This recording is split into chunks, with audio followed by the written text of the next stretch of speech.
দেখুন বন্ধুরা, আমাদের বাড়ির উঠোনের সামনে কিভাবে একটি দাঁড়ার সাপ ও একটি খড়ির সাপ সঙ্গ দিচ্ছে। আমাদের ভাষাতে তো একে শঙ্খদেওয়াই বলে। আপনাদের ভাষায় মানে আপনাদের আঞ্চলিক ভাষায় একে কী বলে অবশ্যই কমেন্ট করে জানাবেন। আমি তো প্রথমবার দেখলাম, আপনারা কারা প্রথমবার দেখলেন অবশ্যই জানাবেন। আমার তো খুব ভালো লাগছে দেখে যে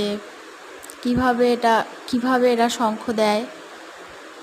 আপনাদের কেমন লাগছে সেটা নিয়ে আমাকে কমেন্ট করে জানাতে একদম ভুলবেন না।